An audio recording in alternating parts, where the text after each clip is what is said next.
game on, normally we predict the Premiership games for the weekend, but we had to step in, today to do something, for you guys.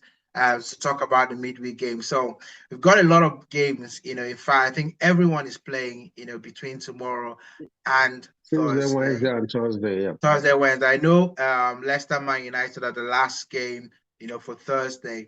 But we've got Crystal Palace against Brentford. We've got Leeds versus Everton. Fulham, take on Brighton. Bournemouth versus Wolves. So that would be interesting to see how Bournemouth bounces back in Mm-hmm. that game. Southampton versus Chelsea. That will be the last of the Tuesday game. And then Wednesday, you've got Man City, Nottingham Forest. So that's going to be an interesting game. Arsenal versus Aston Villa. Gerrard, is looking a little bit, in a tight spot there, and they'll probably be looking to bounce back, in that game against Cool. Arsenal. So the great thing is that we play at home, so we'll see how that goes. West Ham take on Tottenham, and that's going to be one of the games that I want us to predict, this today. And then we've got Liverpool versus Newcastle. Newcastle is sort of showing everybody that they've come to play this game this season, and they're not here to count beans or anything like Mm-hmm. that. They're here to But to they show almost up. lost. They almost lost. Yes, they almost Last lost. minute grabs, you know. They almost lost, but you have to say something about the resilience, Yeah, that's true. of the team, going away Mm-hmm. from home and still be able to pull that, that we cannot lose mentality, Yeah, which you true. need, as a team. And then, of course, Leicester versus Man United. So, first game that I would like us to predict is the Leeds versus Everton game. Now, and the reason why, I've chosen that game is because I think that um, Frank Lampard is, really has had some unlucky games. If you've watched Everton in the last couple of games, they've been unlucky. There's been a lot of instability. Before the season started, it was like as if all the players wanted to leave, Everton, and it's just been sort of holding, things together. And I'm sure he's like one of those managers that are waiting for the transfer window to close so that they can just be like, right, okay, I'm not worried about teams going out because Gordon has been spoken about, for the whole, Mm-hmm. transfer window, whether he's going to leave, whether he's not going to leave. So I want us to look at that game, Leeds versus Everton. How do you see that game going?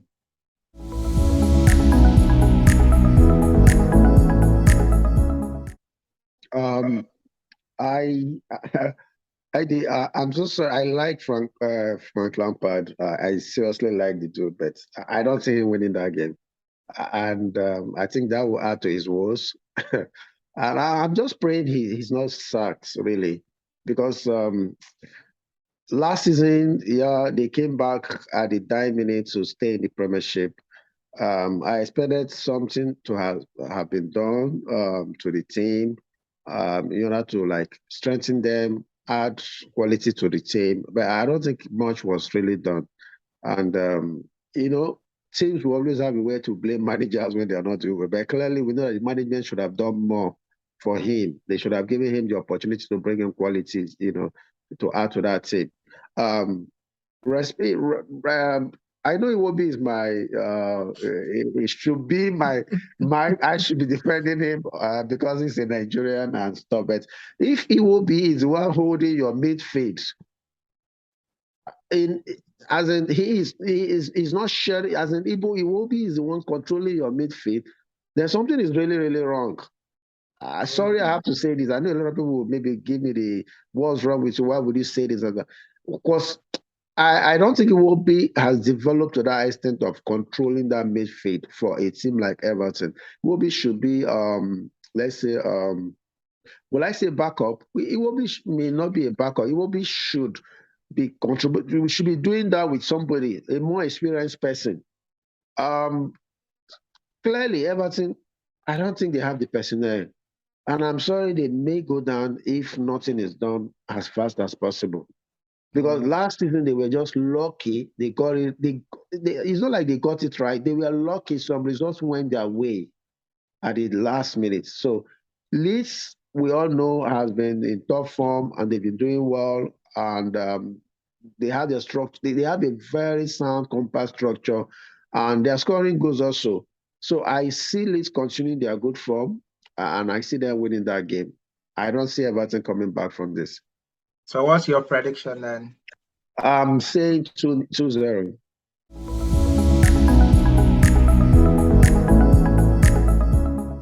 2-0 to Leeds. Leeds. Yeah. Um, do you know what? I agree with everything you've said there. I think Everton are gonna struggle this season, and they've really been hit by Calvin Lewin, not being able to perform week in, week out because he was looking like, some force. I mean, there were talks about him potentially going to Arsenal, Mm-hmm. getting into the England team. And Mm-hmm. then, he had so much injury last, season. And you could almost look at these two teams and kind of say that they're suffering from the same sort of thing, but Leeds have just reacted a little bit better. Mm-hmm. Bamford, like Dominic Calvert-Lewin has been injured the whole of last season, so he's not really been in the plans, and they've had to look elsewhere, for goals. Rodrigo stepping up for Leeds, and so I'm gonna go for a draw in this game, just because And Eddie, unfortunately, they lost somebody who at least once in a while gives them goal, Richarlison. So, Richarlison, and yes, he wasn't replaced. So this is the problem I keep having with the Everton's management, really. Sorry, yeah. continue, please. Yeah, so I'm gonna go for a 1-1 draw. Only 1-1 just draw. because, yeah, one Okay. one draw. Just because I feel like, Everton, would want to keep it tight, as much as possible, and perhaps nicking a goal from a set piece, and Leeds will not want to lose. So, I'm looking at a 1-1 draw, in Okay. that game. So the other two games, that I want us to predict are happening on Wednesday, actually, and West Ham Tottenham.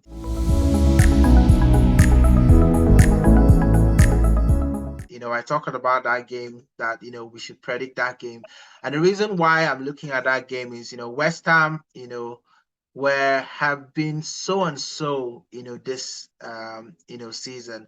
I know they played against Aston Villa and they just managed to get out of there, with their health intact.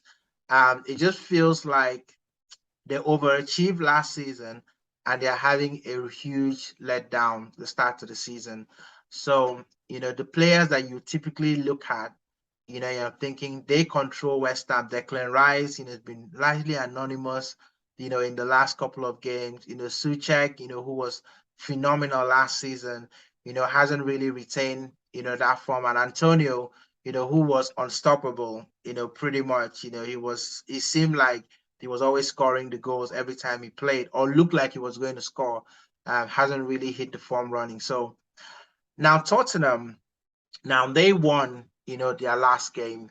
And I know they won 2-0 against Nottingham Forest. But Nottingham Forest actually deserved to get something out of that game. Yeah, true. They controlled the game, they They controlled the missed a midfield. whole lot of chances, a They whole lot, did. glaring They chances. Yeah. did. They did everything until putting the ball in the back of the net, and that was the Mm-hmm. difference. Kane, is there for Tottenham, and Nottingham Forest don't have Kane. So I just feel that Tottenham and West Ham are very evenly matched. And I feel like West Ham just have a slightly bit better firepower than Nottingham Forest did. So this is going to be my shock prediction, because every week, I have a shock prediction, Just like the um, one you did last week. which was almost going, true to form until Man City until Man City showed us Why that would you this make is that kind of why. mistake? Uh, Man City in their home, definitely they won't lose. It's not possible. No, but they And have that tells Haaland. you the pedigree of that team, man. Haaland was the difference. You have to agree. I think without From two Haaland, zero down. Oh boy, that was it. they could have lost that game. So anyway, so this week, my shock prediction is going to West Ham. I think West Ham at home against Tottenham they're going to play a phenomenal game. This is probably a game that they feel that they are probably at this level. If you remember last season, West Ham were battling in that top four until the very last couple of weeks before they kind of, faded away. Yeah. And they will kind of look at this game as, Tottenham were really in the same level.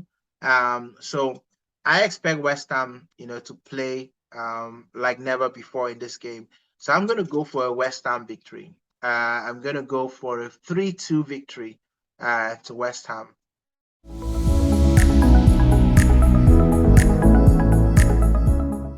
Okay. Um, I think you have every right to think that way and take positive. But there is a statement you made which I think I want to counter. You said they're evenly matched, or I think that's the word you used. No, they are not evenly matched. When you're talking of in terms of quality and the personnel, clearly Tottenham has more compared to West Ham. You could say West Ham, right from what is always going for West Ham, even last year when they were doing well, it's not really the quality per se. It has always been the dedication and the zeal. The managers believe in them, so you see them come out, putting some superhuman performances to get their victories, not because really the quality. I'm not saying they don't have the quality, but I'm saying compared to like the likes of Tottenham, Arsenal, Man City, even when they beat those teams, doesn't mean they have the quality more than these teams. It's just the zeal and the winning mentality, which the manager most times demands from them. Now, come to say, what was going for them last year, the like of Declan Rice, Antonio, Susek, and I was this guy that was scoring also. They were all doing well. Unfortunately, every one of them, about 4 or 5 of the regular scorers in that team, or the regular performers in that team, are not really, informed this season. So, and that clearly will always affect a team. I always say it when your top guys are all, and it's not like 1, 2. You could say, okay, the goal scorer is not doing well, the others are putting in the ship. Everybody there is like everybody has gone to sleep. But Eddie, what will happen is West Ham they will always bounce back, because they still have those personnel, and it happens at times. You see a shift in form and stuff like that. They will all come back. They will maybe, unfortunately, maybe they will be coming back a bit late, but I don't see them struggling in terms of relegation. They will likely end up in the middle of the table. But when we come back to this match against Tottenham, I don't see the revival starting at this point in time. Okay. I don't see it starting at this point. I think Tottenham will still edge it. And the experience and the superior firepower. Remember, this guy, Son has not really started scoring. And he's beginning to get angry because he's been substituted from time to time. Kuliveski also is there. Kuliveski looks like somebody in form. Kane is in form already. I see that superior firepower coming to play here. So I see a close tie, but I think Tottenham will edge it. So I'm saying like 2-1.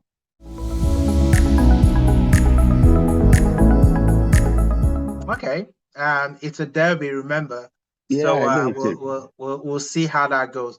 Final Yeah. game that we're gonna predict is Liverpool versus Newcastle. I think Newcastle, if they keep what they do against a big team, this is always going to be a game to look out for. So Newcastle versus Liverpool. Well, Newcastle are going to Anfield to play. And how do you see this one going? Let me start with you. What's your Okay. prediction for this game? Like I said, luckily for us, I always use luckily for us. The big guys are all struggling this period.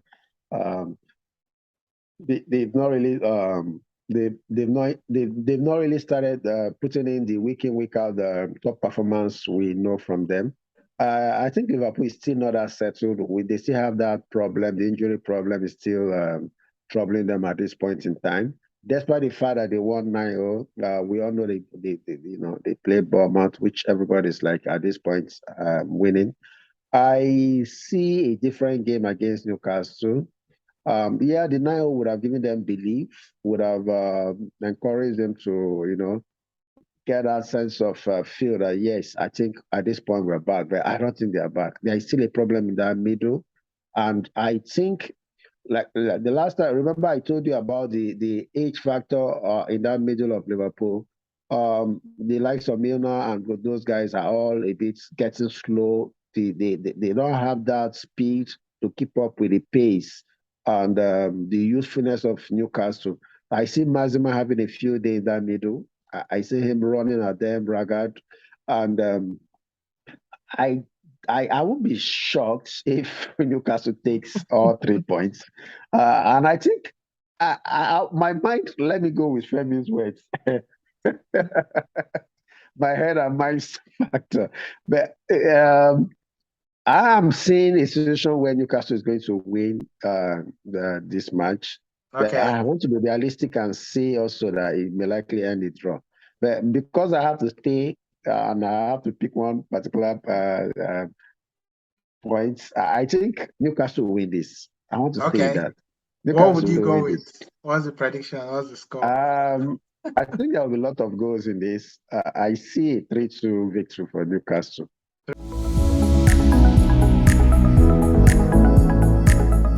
3-2 victory for Newcastle. Yeah. Yeah, so I mean, normally I would have, picked an upset for this game. And, when you score 9 goals at home, of course, you're not going to score that every game. But I think what it would just do is just bring that arrogance back, to Liverpool. I don't think that all is right with Liverpool, no, without a shadow of that. I think that, Bournemouth was just the perfect game, pick me up game that they needed, after the loss to Man United. So Newcastle will be a much more uh, keenly contested game. Now, if Trent Alexander-Arnold thinks that he's a striker and he's going to be galloping up and down, that pitch, then Then he Mazima hasn't will have met a few days. he hasn't met St. Maxima yet. And I think St. Maxima will put, the fear of God in him, and he's not going to Yeah. be galloping up and down. And So, Eddie, do you notice something that they've been exposing Trent, he has to really work on his defensive part of the game. He's a fantastic, he contributes to the attack, he scores goal, pulling the good yeah, crosses, but he struggles with, I noticed this guy, this Arsenal guy, what's his name? Martinelli. Martinelli actually exposed him doing against Arsenal. Yeah, He yeah. was turning him and dribbling him like at will. And I think one or two other guys have shown that also. So I am seeing another situation happening against him and Mazima. Yeah, I think they're gonna be opposite side of the. And if I Newcastle, I'll be like, target and trend, Mm-hmm, hit the ball every time you get a chance.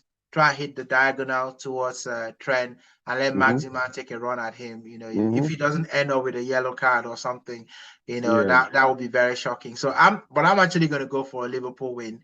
I'm gonna Oh, go for okay. a 2-1 win. I think it would just be very, very tight. I think Liverpool, Mo Salah did not score last week, and they had scored 9 goals. I think he'll be trying to prove a point that he's still the top dog, in Liverpool. So I expect that he will score at least a goal. And then Firmino, he scored 2 goals, assisted 3 last game. So I think he will also score a goal again. So I'm thinking 2-1. My problem with Newcastle in this game is the fact they've lost Callum Wilson.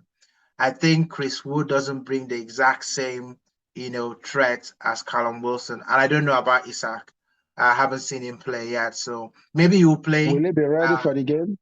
I That's don't another know. So, question. Yeah. so if he plays in this game, we'll see how he performs. But it will be a Mm-hmm. baptism to go to Anfield for your very first game. So I'm not even sure whether they might want to play him. And that's the only reason why I'm not going for a Newcastle, upset. If Callum Wilson was in the team, I would have edged, maybe towards Newcastle. So I'm going to go for a 2-1 win to Liverpool.